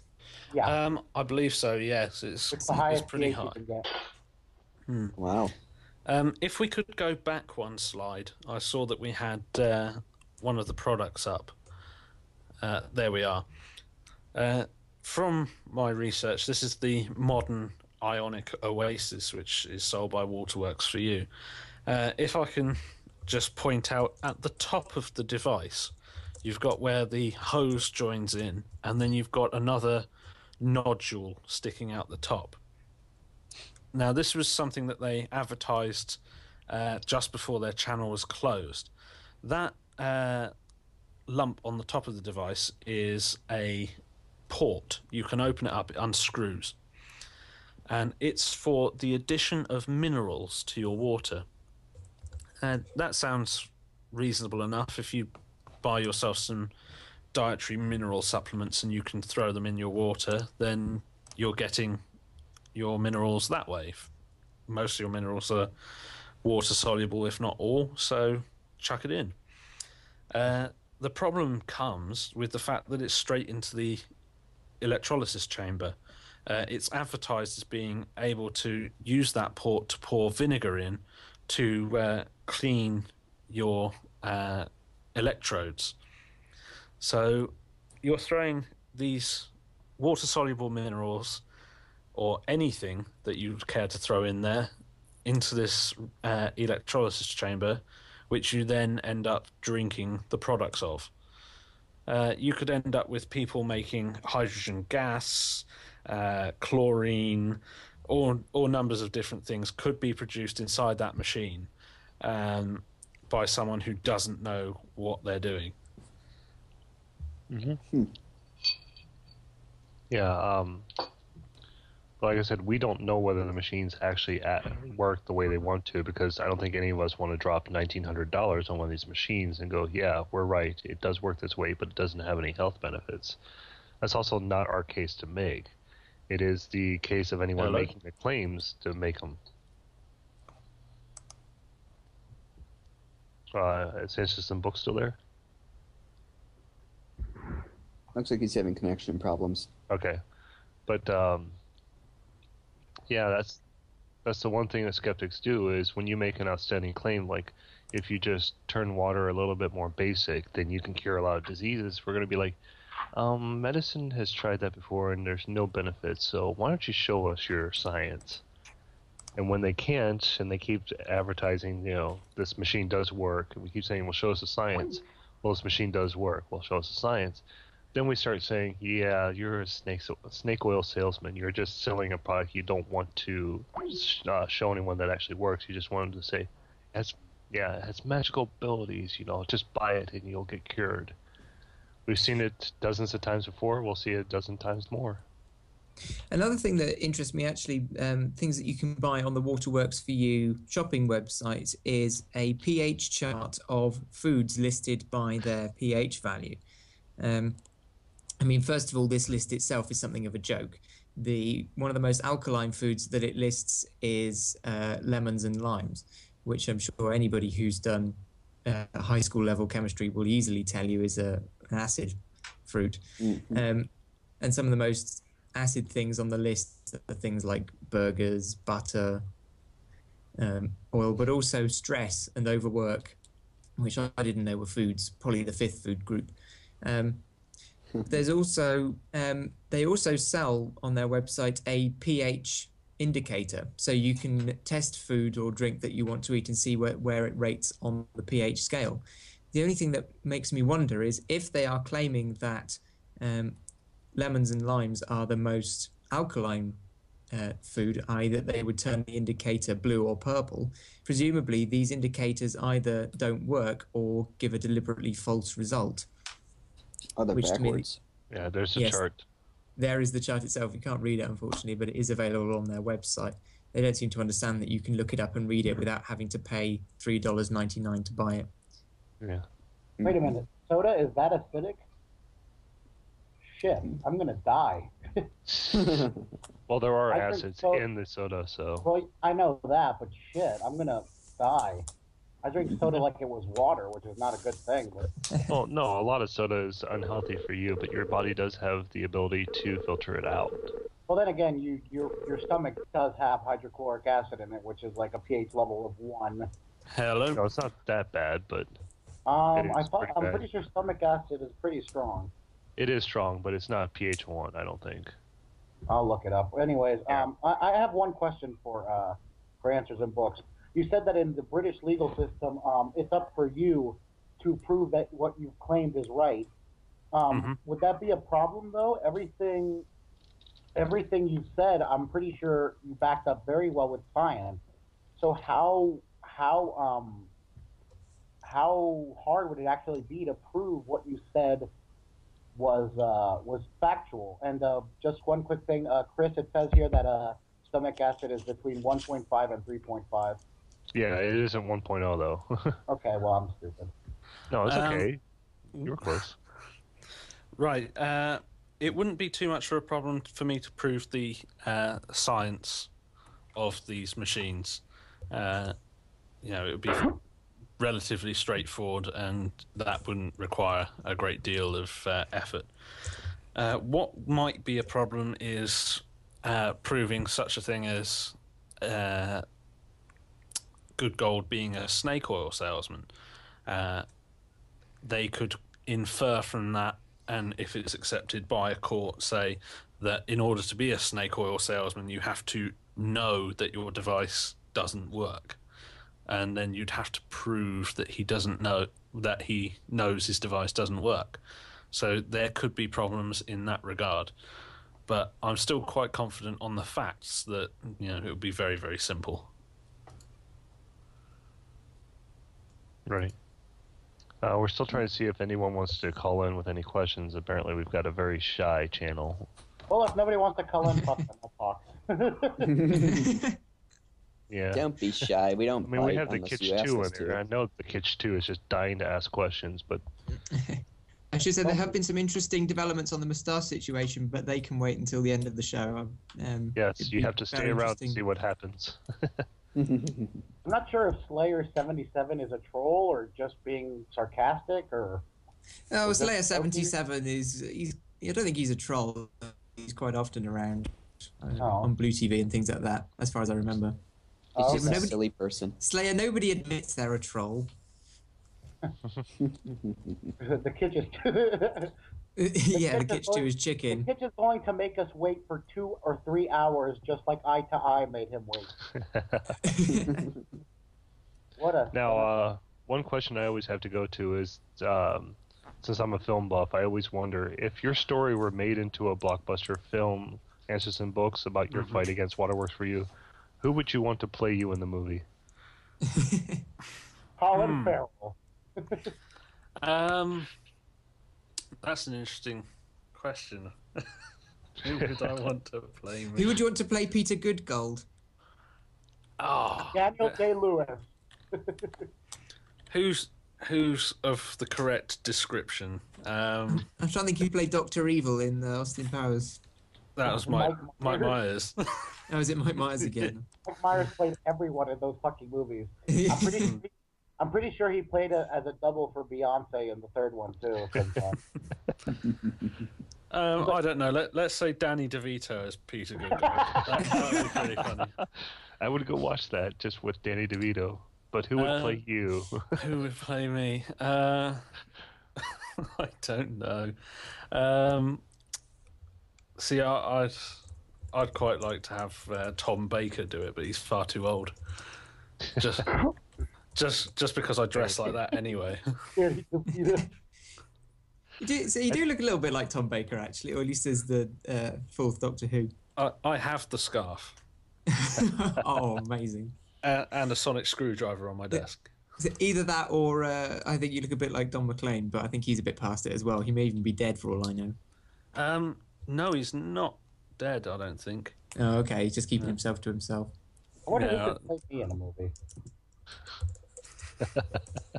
Yeah, there's Tom Baker in his earlier days. But and then we go one step further and go, who would you want to direct your masterpiece film about you?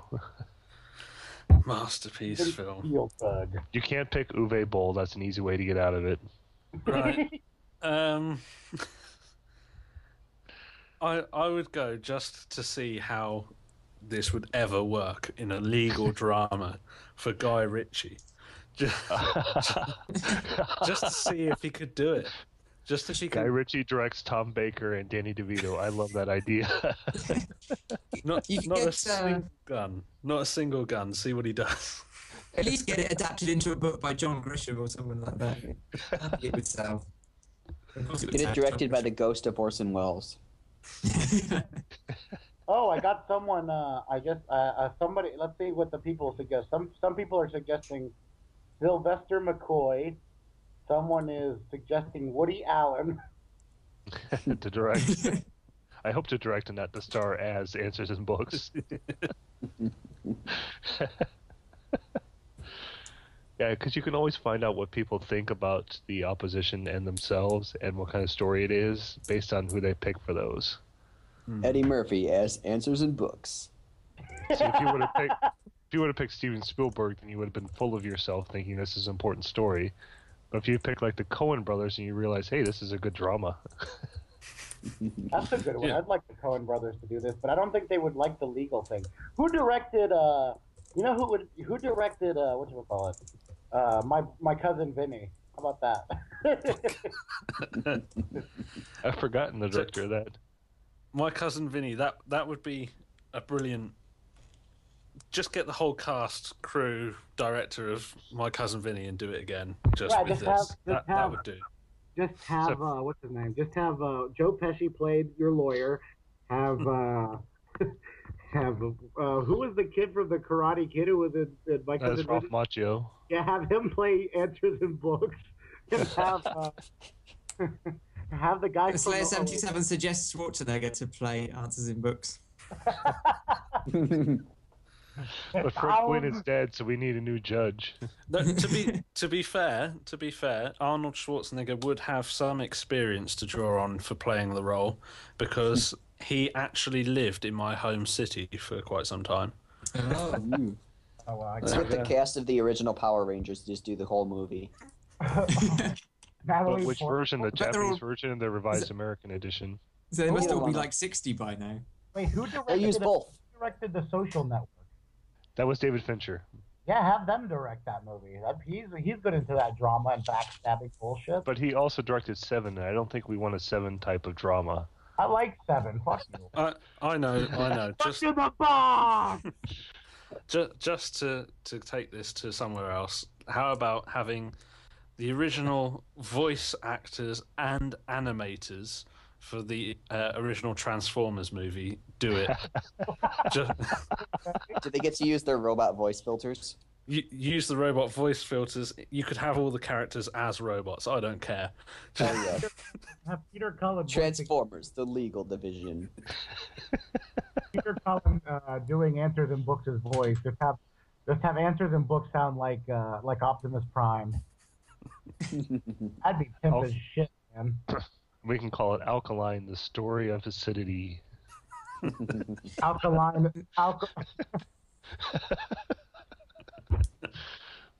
What's the name of the play about the Scopes monkey trial again? I forgot the name. I've forgotten it too. How did I blank on this? Help us, chatters! Help us! Come Yeah, on. what good are you guys if you guys don't have the knowledge we don't have? Inherit the Wind, that's what it is. There we go. Inherit the Wind. Have what's it called? Have it like that, basically. Call it Inherit the Water. Inherit the bottle. Dave Chappelle has a crackhead walk-on. I would watch it just for that. Dave Chappelle disguised as a white man playing the lawyer. It'd be hilarious. Because Dave Chappelle probably has the best white person impersonation of any Black Who's gonna comedian. Who's gonna play President Obama? Should we get a white guy to be the president in an American film for once? Why not? Oh, SNL uses a white guy to play Obama right now. Who does? SNL? That guy's not white, is he? Yeah, he is. He's fucking white? Um, That's very fitting. okay, No. well, I think we've got our first caller of the show, very nearly the end of the show, good. but I believe we have the Kitsch 2 God on the damn, line. I don't want Irish people. Bowl him over with your question, the kitch. Hold on, before anyone I'll says punch anything, you too. time to connect. Since he's from Ireland, he better have a shitload of alcohol for us all. My question to the kitch too is, can you drink Blue Juggernaut under the table? I think we should have a Skeptic TV drinking contest sometime. I could drink And potatoes instead of alcohol. I can drink blue under the table easy. We're still trying to get the kitch 2 to connect. Yeah, currently he's not picking up just yet. We'll talk crap until he does. Oh, there he is. Okay. Oh, we didn't get Thumbs to up talk for crap. Big Kid. Uh, Hey, the kids, what's up?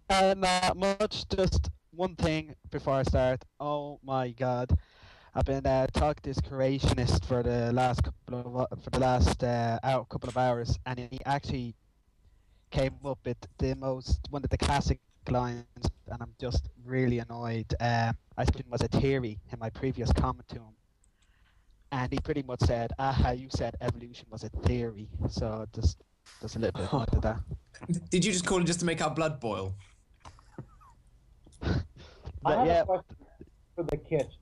Who is the redhead in the picture of your avatar on Skype? Classmate from college. Lewis, put it away. Give her. Tell her there's an American fellow who would like to stick his penis in her. Goddamn right, that's where I went. I'm This is sure why she's heard that a TV lot. the Magic Sandwich Show. Yeah. Okay, question time. Yeah, the kitch, did you have a question for Answers in Books or anyone else? Yes. I was just wondering, for acid, the Waterworks for You claims to reduce the pH. Am I right?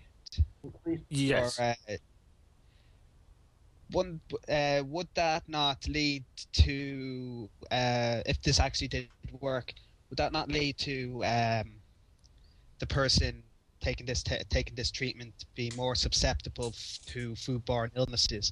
The only reason I ask is because I just literally did a video on the Campylobacter jejuni bug, and I found that normally it would take about 10 to the 4 cells to cause an infection, but if a person is taking a medicine to lower the amount of stomach acid, it goes down to 500. And would that apply to all?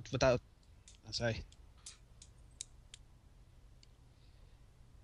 Right. I that- think. Sorry. Oh, sorry. No, sorry. I'm finished. Just Okay, sort of yeah. ramble otherwise. Right.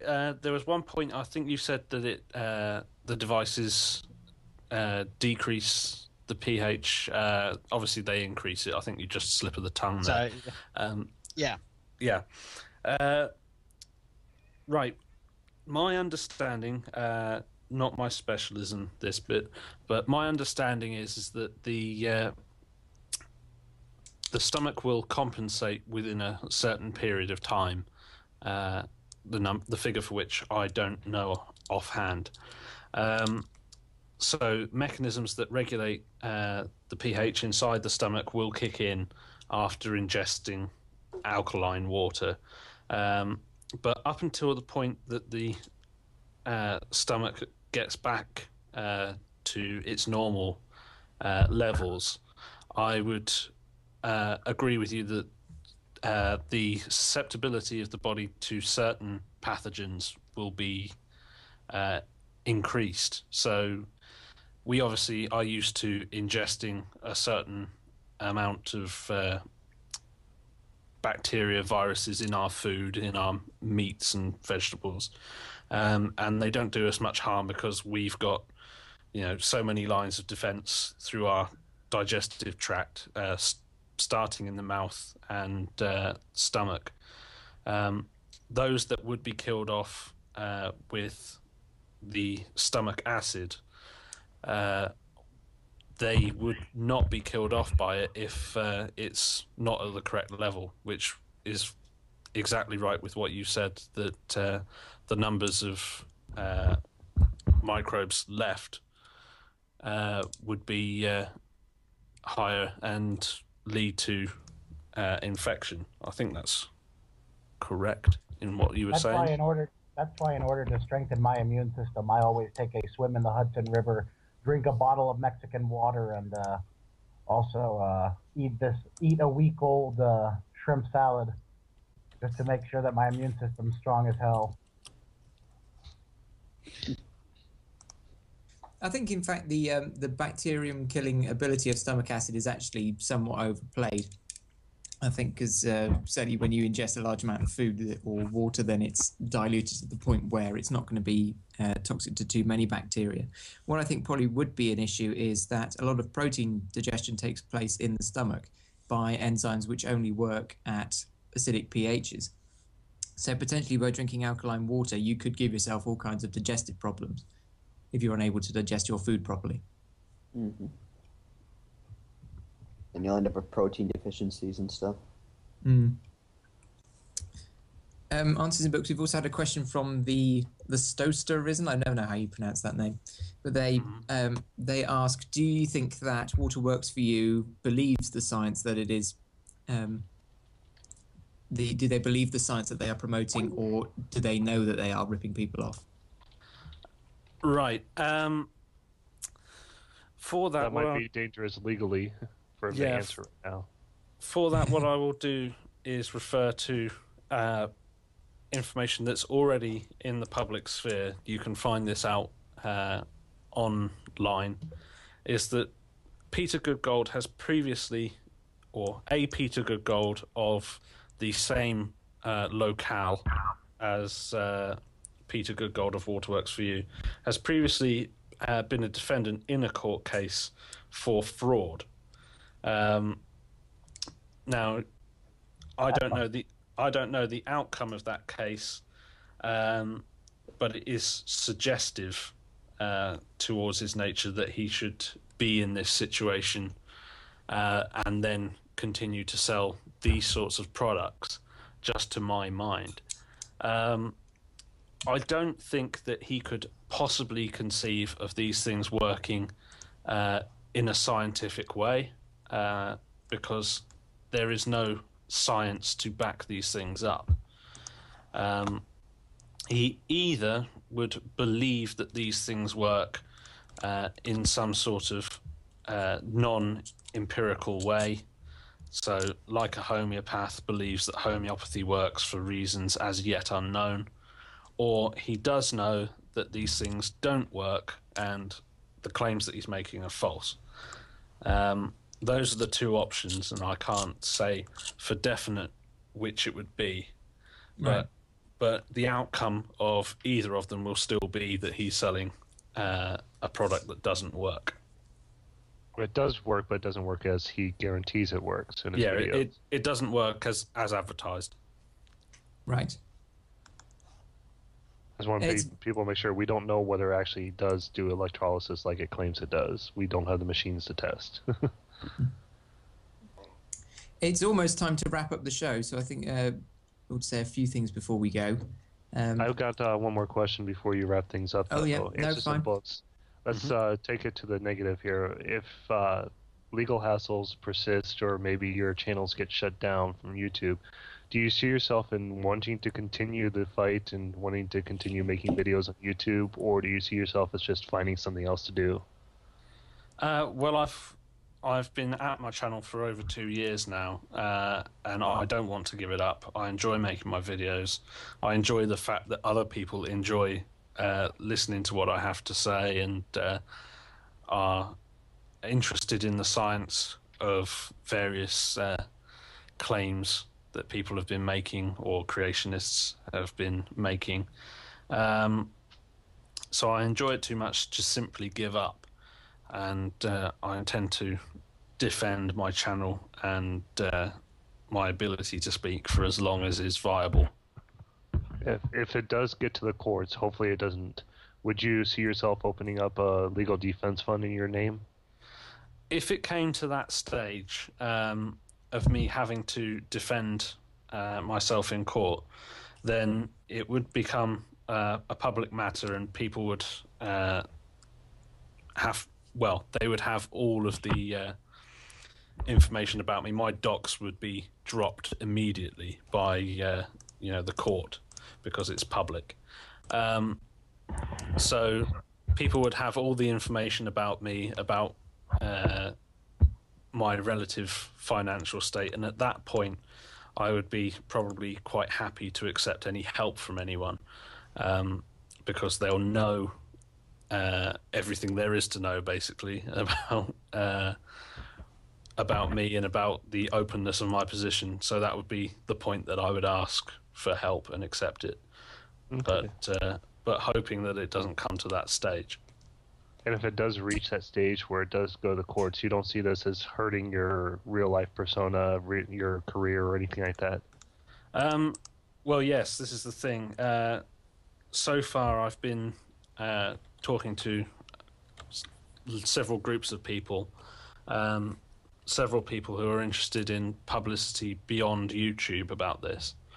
And they want me to become, to drop my anonymity. And it has been a concern that by dropping my anonymity, I would become associated with this in real life. And in real life, that would mean that I could be seen as bringing the people that I work for and with into disrepute, despite the fact that I've not done anything wrong. So it is a concern, but if it got to the point of taking it to court, then I'm not going to back down, so I'll just have to live with that. Mm. And the last thing that should be made clear is you have no financial stakes in countering what works for you. There's nothing you gain from arguing that the machines don't work, correct? No, I've got no financial stakes in anything related to this. I couldn't even monetize the video because I had fair use clips in there and various other things. I've gained nothing financially from doing any of this. I would imagine that I've probably lost money making this sort of stuff. Sorry, carry on. I was going to say that's the biggest argument with homeopaths is if you dare to question homeopathy, it's because you're in the pocket of big pharma, or you're in like Pfizer's pocket or something like that. So I just wanted to clarify that because you are fighting this and you're willing to take it to the courts, that there's absolutely no one paying you to do so, correct? Absolutely no one pays me to do any of this, and I would question the mentality of someone who would pay me to do this. Okay, Sound of Silence, if you want to close up shop. Yep, just time. If Colin could be so good as to put the first image on screen. This is the update on my moustache growing efforts, courtesy of Binary Judy. That was what I looked like at the start of the program. And then nothing really happened for about an hour or so. And then maybe an hour and 10 minutes in, if you could put up the second picture, Colin. That's impressive. That's a picture of me about an hour and 10 minutes through the show. And then the most recent one, if you'd like to put up the third picture. The werewolf.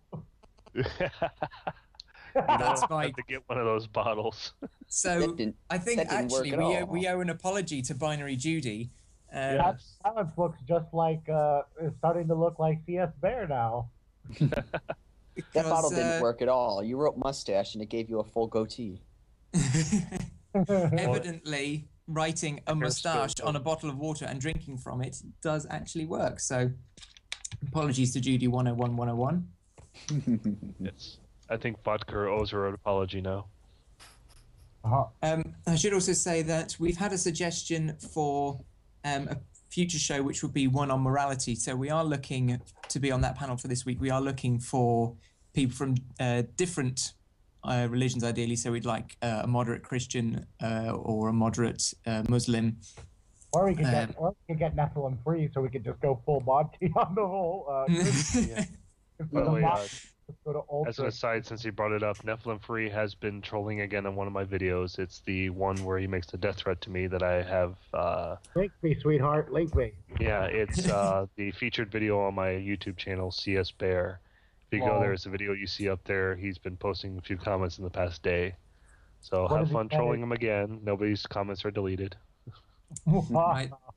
So if you would like to appear on a future edition of Skeptic TV to discuss morality, then you can send us an email at info@skeptictv.net, or you can contact me personally at sound@skeptictv.net. We'll put the email address in the description bar in just a moment. Thank you. Okay. In the last couple of minutes, Answers in Books, did you want to say anything else before we close up? Well, I would like to say to the people that are here and listening, if you have supported me, you mirrored, rated, commented, subscribed over the past week and a half, 2 weeks now. Thank you very much. It's been, incredible, really. Since all of this has kicked off, I've received more support and more attacks than probably in the last year.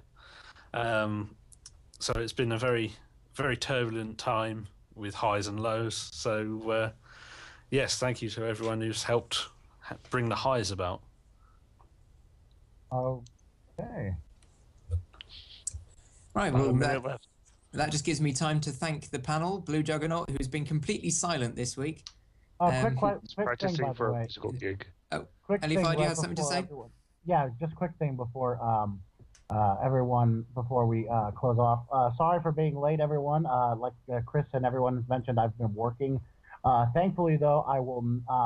Somebody at they're giving my Saturday route to a newbie, so I will no longer have to work on Saturdays, which will mean I will be here.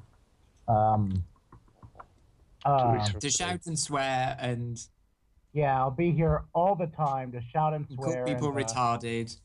Yeah, call people retarded and say fuck a lot. And and one last thing before I leave. I know that Monday is Valentine's Day, so for those ladies of you who are looking for some male companionship, He did shave the beard. I shaved the beard, so if you like someone eating you out, won't itch as much. Oh, Lewis, you know what else you'll do on this show? You'll also lose the game. God damn it! Screw you, Yosh. So Maybe thank later. you to Answers in Books for being our special guest. Thank you Yes. to Sound of Silence for helping host it. Yoshimo, Eli Fayad, 1991, and Blue Juggernaut for being part of the panel, and for Colin Masson to do the impossible with the technology here. We really appreciate what you do week after week for us. And Show thank wouldn't be you to possible you, without CS help. Bear, as well. Yes, and thank you to everyone who showed up to the chat. We will see you in 2 weeks when our topic will be morality, and we're looking for guest hosts. Adios. Thank you very much. Goodbye. Goodbye. Bye. Sayonara.